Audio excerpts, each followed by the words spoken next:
I'm outside Ultra Precision at Cranfield University. Now this is a very different story today. Here they design, develop and manufacture machine tools.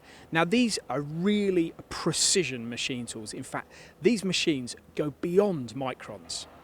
MTDCNC, bringing you the latest engineering news via video media.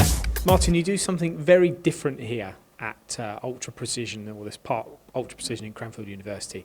These are some of the parts that you have manufactured on machine tools that you've developed, correct? Yes, that's correct. Obviously, to prove the machine tools which we designed and developed, you have to make something for proof of that machine tool. So these are some of the large science projects and some commercial projects which we've manufactured on the machines we've developed. Okay, and engineers love seeing shiny componentry. So let's have a look at two of these. Let's start with this larger part at the top. This large hemisphere is a thing called the Boltzmann sphere, or half of the Boltzmann sphere, and it's been developed for the National Physical Laboratory. Over the next 10 to 12 years or so, all the system international units are going to be redefined, and this is being used to redefine the Kelvin. So this will be the new standard for measurement of temperature in the future. And it's been machined to be accurate to 1 nanometer across its diameter.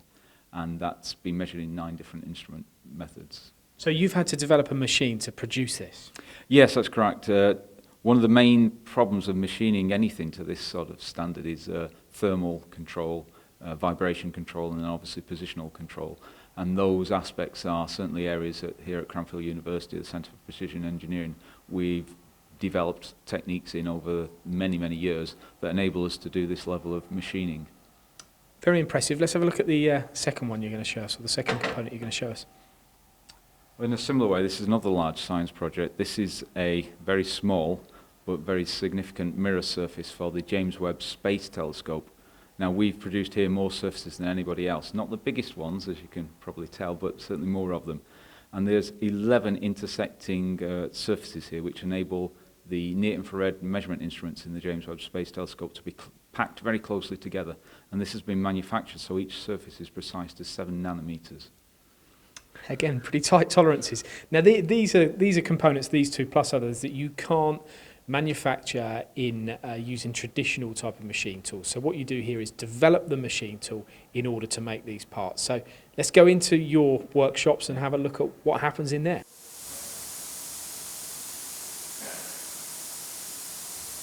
Martin, this is your biggest workshop. What do you undertake in here?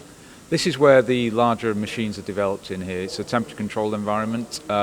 We have large blocks of granite to help with the vibration control, and we develop the mechanics for large pieces of equipment, so air-bearing spindles, the control systems themselves. But we're trying to do it at least on a manufacturing scale, so these are large area systems, so that's why we need such a big space. You've got some automation in here. I mean, what's the FANUC Robo, or the FANUC Cell over here, the robotics? The FANUC Cell is an experiment and a test to do machine polishing using a traditional robotic arm. And again, it's about the control of that robot arm and the positioning of the head.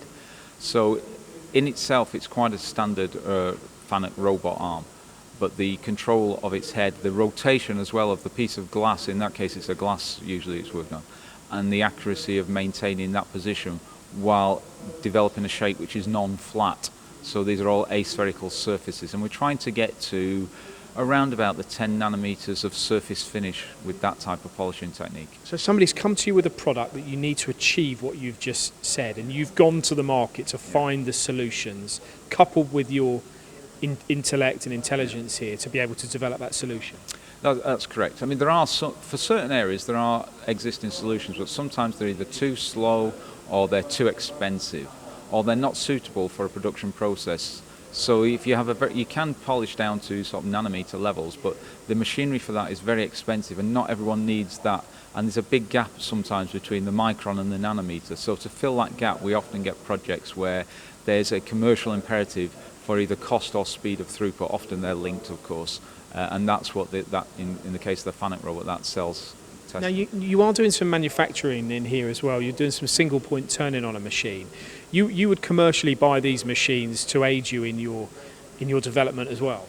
Yeah, we have several machines which are commercially purchased, which are, as you say, single point diamond turning machines. And they help us develop some of the spindles, for example, so we don't have to develop a machine to make a spindle. We can buy a machine for that. If that's necessary, we do it. And also we can help other businesses who might not yet have access to that technology to see if these machines can be used for their requirements. So they can come here and rent it, if you like, effectively, or buy time on it, and we can manufacture a part they want just to see if it's possible before they then invest in their own machinery. We are talking about ultimate precision here, aren't we? I mean, you know, we visit many machine shops and they're machining to microns. But you're going beyond that. I mean, what does this machine behind us achieve when you're turning? The more nanotech machine achieves around about a half a micron, but we do have machines here which were developed under the Cranfield Ultra Precision engineering brand, which can achieve down to a nanometer actually of machine precision, and roughly around 10 nanometers and just under that of surface finish. So over the years, you yourselves would have developed this machinery, and then somebody would have bought the license to then sell the products into a market that they know. Yeah, sometimes we develop it and it's openly available because we are a university, so if it's developed openly, it's openly available. Sometimes if we're developing specifically for a company, that then gets commercially, it's owned by that company. If we're developing for a company, they own it, they pay for it and they own it. If we develop in other things which have a commercial imperative, we might license it out. But often, because again we're a university, we make those licenses incredibly low cost to access. One of your latest projects, the Loxam machine, let's go and have a look at that. Okay, let's do that. This certainly isn't a normal machine tool, is it, Martin? No, it's a very compact machine tool, a single point diamond turning and milling machine, and it's designed to have high throughput in a small volume, so to make it a much easier machine to use. So what's the product that you're actually developing this machine for? It's developed for small parts which have high volume, so watch parts, optics for laser guidance, etc. And anywhere where you need better than sort of micron of precision, but you need it in a high volume, you're producing a lot of maybe of the same part. And what about when you're looking to achieve that tolerance? How does this machine maintain or not grow thermally, or all the axis moving together, you maintain that precision? How does it all work? It's got a very sophisticated internal thermal control, and it also has a very small air volume of machining space, and then on top of that it has automated loading and unloading, so the space where the machining occurs isn't being continuously evacuated to the atmosphere. It's reasonably self-contained. It's not completely isolated, but it's well self-contained, and then it has thermal barriers in the machine at various places to maintain a high thermal stability. In fact, the machine that supplies the coolant in here can achieve a millikelvin of thermal stability of the fluid, which gives around about 10 millikelvins of thermal stability in the machine itself. And then for vibration, it's not a high mass machine like traditional single point. But you've still got axes moving in different directions. You've still got a lot of axes. You've got 6 axes moving in different directions. But this achieves its positional precision by using dynamic feedback. It's continually reacting to the position of the workpiece and the tool on 2 linear trackways and a third in the Z direction and spindle speeds to continuously compensate for its motion and its position within the machining cycle. Now, I think I know the answer to this, but how much of all of this has been developed here? Virtually all of it, actually. Even the machine which develops the very high control of the thermal coolant. It's been developed under the EPSIRC funded project, as this was our middle platform. And so all the dynamic controls been developed here. We've got, as a university, we've got quite a lot of papers published on the dynamic control and the stability of this system. And what will happen once this machine is proven and it's a success in somebody's production environment? Would I be able to buy this type of technology as an engineer in the UK? As part of our project, we do have to have a commercialisation route for each of the 3 platforms we developed. And in the case of this one, it's been spun out into a company called Loxam Precision. So this is now called the Micro 4 Machining Centre from Loxam Precision. And you can buy it with various options on there, including the automated loader, unloader. It's got an automated tool changer, which was developed under an Innovate UK programme as well. Now, as a developer and a designer of machine tools, when you come to buy one commercially, you obviously know what's the best for you, and that happened here, did it, with this Kern?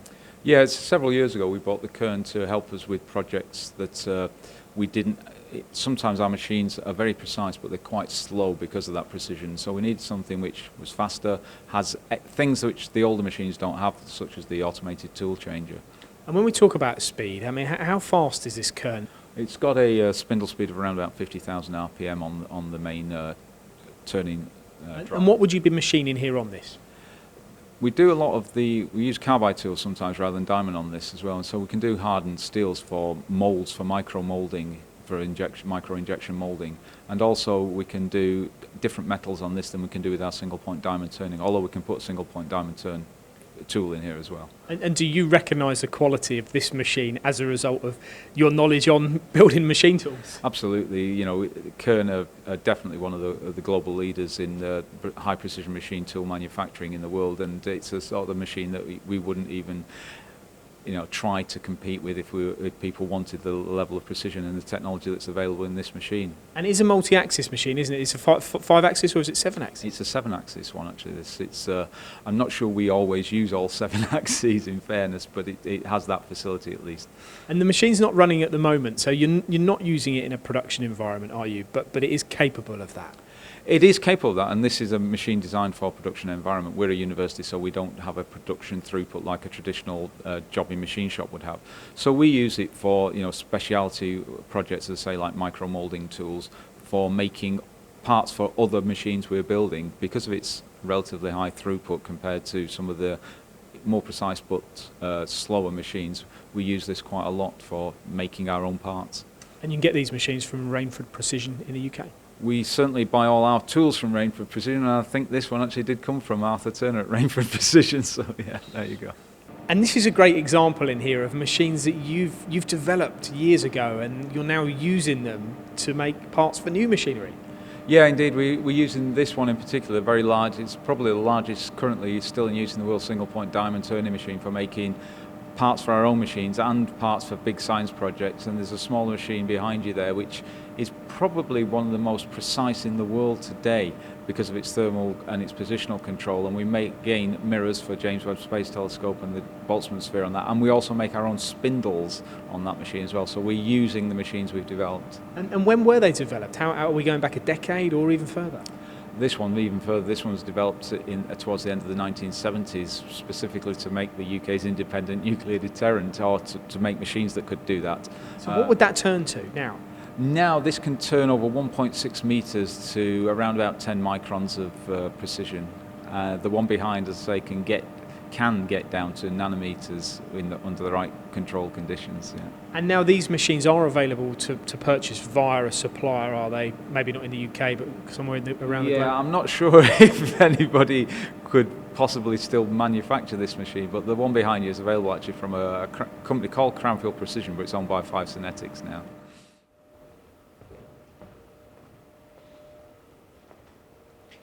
We're going to conclude our tour today here, Martin, in this workshop. What does this department do?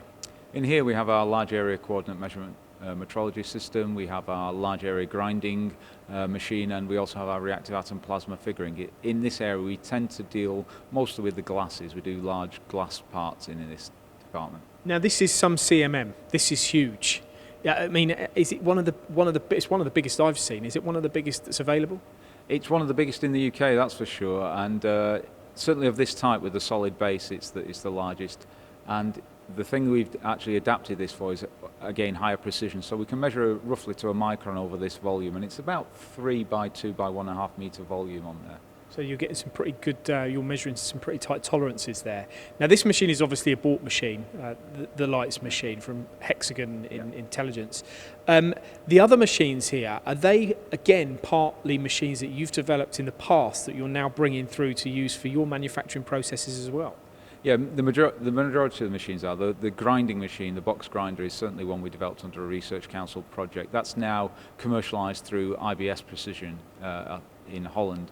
And we have a large reactive atom plasma figuring machine, which was initially commercialised in the United States, but the machine itself was brought back to the UK for further development. And the compact grinder you're talking about is the one behind you here? The one behind me here, yeah. And why are you calling this compact? It's compact because although it's 3 by 2 meters, it can actually operate on pieces which are not much smaller than that. So it can operate on glasses of 1.6 meter diameter. So it's compact in comparison to the piece it's working on. In itself, it's quite large. You've got a great team here. How many people are at Ultra Precision?